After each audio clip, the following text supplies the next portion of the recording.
Bismillahirrahmanirrahim. Assalamualaikum warahmatullahi wabarakatuh. Alhamdulillahirabbil alamin.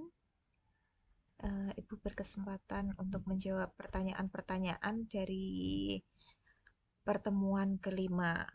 Langsung saja kita bahas satu persatu pertanyaan yang sudah masuk. Yang pertama dari Mbak Dian.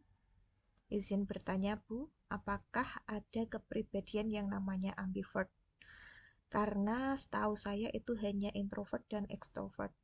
Dan introvert dan extrovert itu ada di dalam diri masing-masing setiap orang, tinggal mana yang lebih dominan.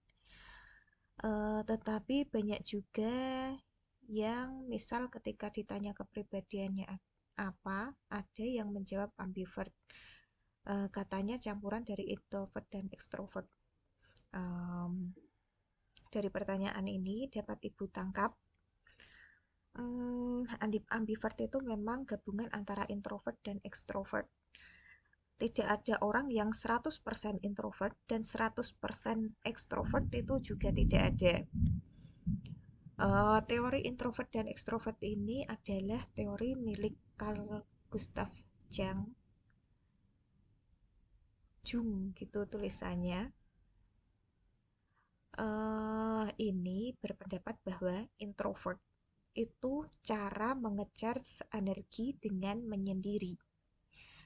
Kemudian yang ekstrovert ini cara mengisi energi semangat hidup, motivasinya yaitu dengan bergabung dengan keramaian.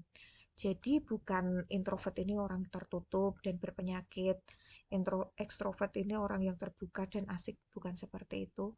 Tapi introvert adalah cara mengecharge energi. Ekstrovert juga cara mengecharge energi. Seperti itu Mbak Dian, nanti diperdalam lagi di mata kuliah psikologi kepribadian. Kita lanjut ke pertanyaan Mbak Farah.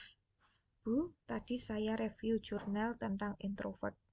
Saya pernah merasa diri saya ambivert, tetapi ketika tes MBTI saya cenderung introvert. Lalu bagaimana ambivert sebenarnya ya Bu?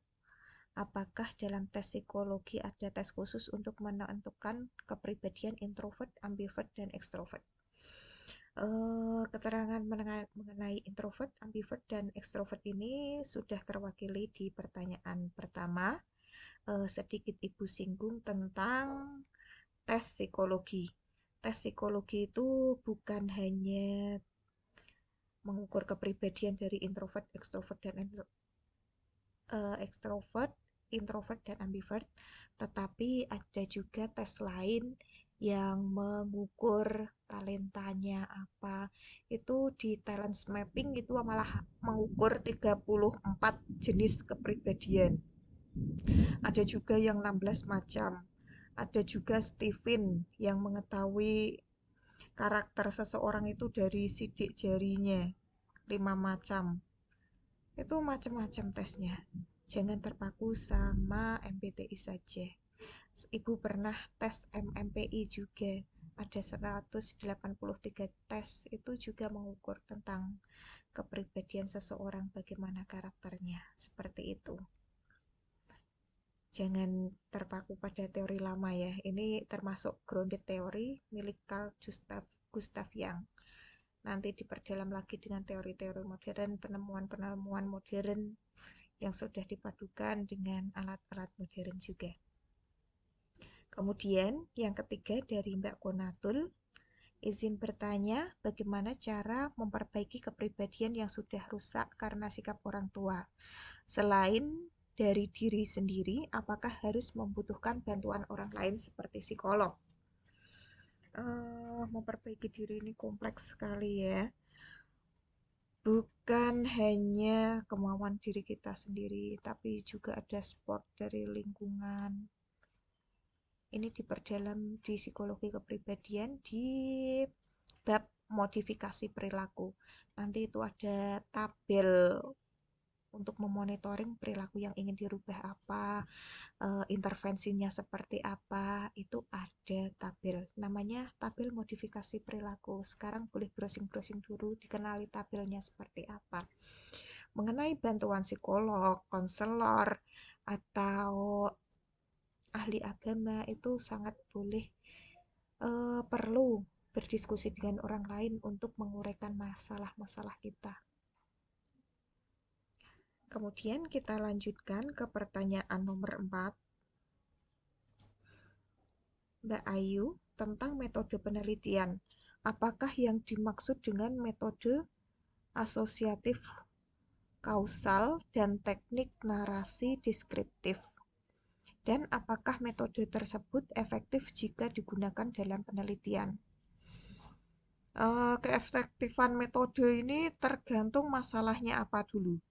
Kita menemukan masalah di lapangan, baru ditentukan metode penelitiannya. Jadi bukan kita memilih metode, baru memilih masalah, itu bukan seperti itu.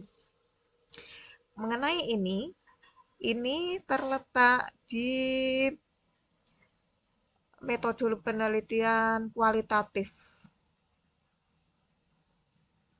Kualitatif itu ada teknik-tekniknya macam-macam seperti ini. Ada deskriptif, kualitatif, ada model menguraikan pemikiran tokoh. Ada juga yang membahas tentang apa ya? Transkrip verbatim. Metodenya banyak sekali. Kemudian dari Mbak Galih, apakah social anxiety termasuk dalam gangguan kepribadian? Jika iya, bagaimana cara menyembuhkan orang yang mengalami social anxiety? Anxiety itu sejenis kecemasan ya, kecemasan sosial. Kalau di psikologi itu ada macam-macam stres. Stres ringan, stres berat. Dilihat dulu cemasnya seperti apa, tergolong ringan atau tergolong berat. Ini belum tentu gangguan kepribadian, karena kepribadian ini ya wajar sih orang mengalami cemas.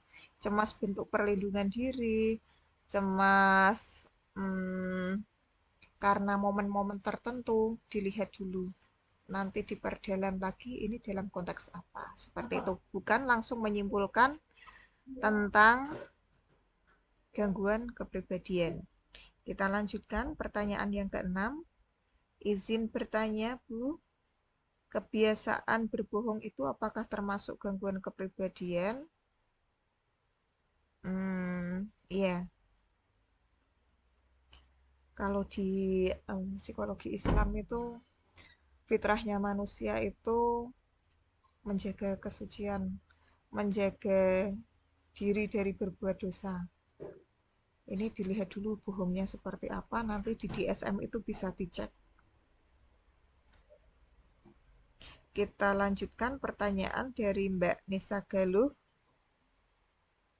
Salah satu faktor pembentuk kepribadian yaitu faktor lingkungan. Lalu apa yang menyebabkan kepribadian orang berbeda antara satu dengan yang lain? Padahal masih tinggal dalam satu lingkungan yang sama. Dan apakah jika seseorang berpindah lingkungan atau tempat tinggal, kepribadiannya juga berubah? Oke, Ibu jelaskan dulu. Kepribadian itu dibentuk dari 3 macam. Satu, teori empirisme, yaitu berdasarkan pengalaman lingkungan, pendidikan, itu faktor empirisme. Yang kedua, itu genetika atau faktor keturunan. Temperamen seseorang, itu keturunan dari orang tuanya. Oh, temperamen dari ibu, bentuk gigi dari ayah, bentuk rambut dari ibu, terus sifat visioner itu dari ayah. Seperti itu ada di faktor genetika atau keturunan. Kemudian teori yang ketiga adalah konvergensi, gabungan antara empirisme dan genetika. Seseorang yang pindah lingkungan, apakah pribadinya juga berubah? Bisa jadi berubah, tergantung lingkungannya, semakin positif atau negatif. Kemampuan coping stresnya juga berpengaruh. Kemampuan dalam mengupdate ilmu-ilmu baru dalam menyesuaikan diri dengan lingkungan juga berpengaruh. Kita lanjutkan pertanyaan yang ke-8. Sebenarnya apa saja yang mempengaruhi dan membentuk kepribadian seseorang?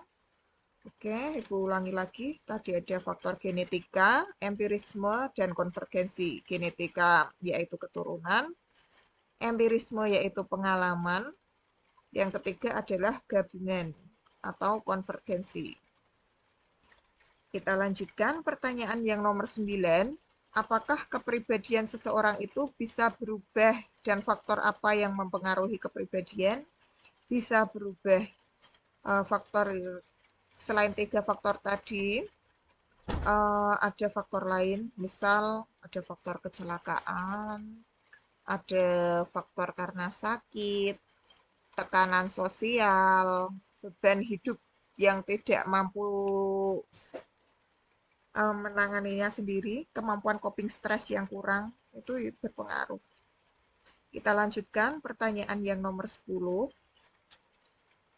Sebagai manusia, kita kan pasti mengalami namanya yang namanya bedai, ya Bu, yang mana membuat kita jadi tidak mood atau mood swing untuk melakukan sesuatu. Lalu bagaimana sih cara kita agar mood swingnya ini lebih terkontrol, terkendali oleh diri kita? Yang pertama, relaksasi. Kita olah nafas dulu. Tarik nafas, keluarkan, sampai tenang. Yang kedua, ya istirahat ketika capek. Kadang ya perlu jalan-jalan. Kalau realize itu apa ya? Mengungkapkan emosi. Emosi itu ketika dipendam akan menyakiti diri sendiri. Dan ketika kita salah cara mengeluarkan, itu juga akan merusak mood orang lain. Jadi solusinya adalah realize. Realize akan Ibu jelaskan. Sebentar lagi ada adzan, Ibu pause dulu. Ibu lanjutkan. Teknik realize itu ada 3 macam. Yang pertama, mengakui emosi. Contohnya, ya Allah, aku kok marah banget. Ya Allah, kok sebel sama dia. Itu 1, mengakui. 2, istighfar. Astagfirullahaladzim, astagfirullahaladzim. Sambil tarik nafas, keluarkan. Yang ketiga, beri sugesti positif. Ya Allah, angkat marahku. Ya Allah, hapus sedihku. Seperti itu contohnya. Maaf, ini sambil hujan, mungkin suaranya tidak begitu jelas. Ibu lanjutkan ke pertanyaan nomor 11. Izin bertanya, Bu, apakah kepribadian yang dimiliki seseorang dapat mempengaruhi orang lain dan apa pengaruhnya terhadap orang lain? Bisa mempengaruhi orang lain? Jawabannya bisa. Bagaimana bentuk pengaruhnya?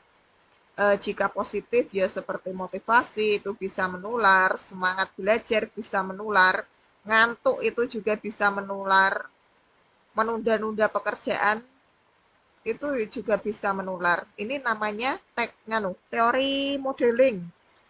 Kita mencontoh orang lain seperti itu. 12 pertanyaan dari Mbak Linda. Bagaimana cara mudah menghadapi tipe kepribadian melankolis dan apakah ada ilmu yang dapat meramalkan kepribadian seseorang dalam psikologi? Tes kepribadian ini sangat banyak sekali. Ini kan melankolis itu bagian dari 4 tipe-tipe kepribadian. Sanguinis, melankolis, korelis, yang satu lagi apa itu? Intinya, kita itu harus bisa beradaptasi dengan keadaan apapun, dengan lingkungan seperti apapun, dan dengan orang seperti apapun. Adaptasi. Mulur mungkret karo teorinya Suryo Mentaram dalam indigenous psikologi. Apakah ada ilmu yang dapat meramalkan kepribadian seseorang? Oh, sangat banyak sekali dalam psikologi. Contohnya ya, kalau di psikoanalisa itu menilai kepribadian berdasarkan yang terjadi pada masa lalu seseorang. Terusan kalau kognitif berarti mengukur kepribadian seseorang itu dari tingkat kecerdasannya. Ada juga behavior, humanistik, itu sangat banyak sekali di teori-teori psikologi. Di kebudayaan lokal itu yang belum terangkat. Mungkin nanti teman-teman bisa mengkaji dan mengcross-check dengan metode ilmiah seperti primbon, zodiak, itu juga ilmiah nggak sih? Bisa dibuat bahan skripsi. Kita lanjutkan pertanyaan ke-13. Penyimpangan kepribadian dalam perspektif psikologi Islam itu bagaimana ya, Bu? Ketika kita berbuat dosa, itu penyimpangan dalam psikologi Islam. Fitrahnya kan menjaga kesucian, tapi kalau sudah berbuat dosa tapi enak-enak saja, tidak ada rasa was-was, tidak ada kemauan untuk bertobat, tegel menyakiti orang lain, nah itu penyimpangan dalam psikologi Islam. Kemudian dari Mas Ahmad Fajar, untuk kepribadian saya sendiri, saya menyadari bahwa sering overthinking dari teman-teman seumuran saya, Bu. Karena memang dari dulu saya kalau bergaul sukanya random, tidak memandang umur. Kecil seumuran lebih tua, asal itu positif ada hikmahnya, Bu. Maka dari itu saya bisa dikatakan overthinking dari seumuran saya, Bu. Bagaimana tanggapan, saran, dan pesan Ibu terkait hal tersebut? Uh, Pakainya teori mindfulness ya, Ibu ya. Mindfulness itu kita itu hidup di sini saat ini, tidak mencemaskan masa depan, dan tidak menyesali masa lalu. Kita lakoni opo anane, jalani apa adanya hidup ini. Ketika kita membandingkan hidup dengan orang lain itu ya ada baiknya sebagai motivasi, tapi ada buruknya juga. Setiap orang itu berada di bumi yang sama, tapi berjalan di garis takdir yang berbeda. Mengatakan Mas Fajar Ali. Yang penting ya beramal soleh sebisanya dan tinggalkan maksiat sebisanya. Selanjutnya kita kondisional. Oh, ketika dipertemukan dengan orang yang lebih tua, kita berburu. Ketika dipertemukan dengan yang lebih muda, berarti kita sadar diri, oh, dia dosanya belum sebanyak saya, dijadikan muhasabah saja. Tidak usah membandingkan kehidupan kita dengan kehidupan orang lain. Kita punya garis takdir yang berbeda. Ada sesuatu yang sanggup kita ikhtiarkan dan ada sesuatu yang tidak bisa kita ikhtiarkan. Nah, itu fungsi dari tawakal, nggih, Mas Fajar Ali. Terus yang ke-15 dari Mbak Natasha, izin bertanya Bu, saya pernah membaca pada laman tentang psikologi di internet. Apakah benar jika makanan kesukaan atau warna kesukaan itu dapat mengindikasikan bagaimana kepribadian orang tersebut? Betul. Ini misal merah itu yo orangnya cenderung pemberani. Terus pink, orangnya yo melankolis, kalem, bucin. eh Hijau, seger itu juga berpengaruh ke kepribadian warna kesukaan itu. Nanti dicari cross-checknya di jurnal ilmiah. Ketika ini baru tentang wacana di laman internet. Terus mengenai makanan kesukaan ini, Ibu belum mengecek di jurnal, tapi pernah mendengar dari Tibu Nabawi. Iya, misal makan durian, itu ya orangnya keras, cenderung keras. Orang kalem-kalem biasanya tidak suka makan durian, seperti itu. Kita lanjut pertanyaan ke-16. Izin bertanya, Bu. Di lingkungan sekitar, apakah ada perbedaan penerimaan diri antara ekstrovert dan introvert? Ini sama persis dengan pertanyaan di nomor 1 dan nomor 2 tentang penerimaan diri itu ya kita yang mengatur. Kita nyamannya mengecas energi dengan keramaian atau mengecas energi di kesepian.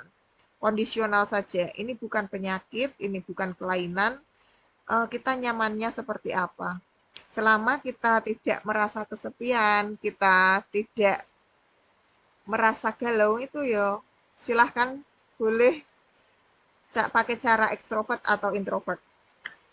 Pertanyaan terakhir, saya pernah membaca tentang kepribadian ganda, di mana pasti ada dampak negatif dan positif dalam kepribadian ganda. Bagaimana cara menghilangkan kepribadian ganda tersebut, Bu? Kita pakai modifikasi perilaku. Ada tabelnya, ada checklistnya, ada model intervensinya juga.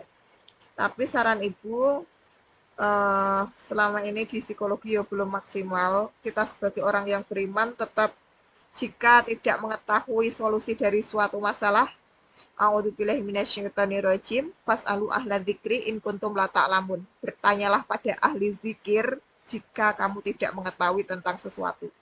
Bisa jadi ini ya faktor X, ya mungkin ada gangguan dari makhluk lain. Yang ini tidak terbahas di psikologi, saya juga tidak berani mengatakan ini kalau bukan ke anak IAIN ya. Terima kasih pembahasan kita hari ini kita cukupkan. Sampai jumpa di pertemuan ke-6. Kapan-kapan semoga kita bisa bersilaturahmi secara langsung. Wassalamualaikum warahmatullahi wabarakatuh.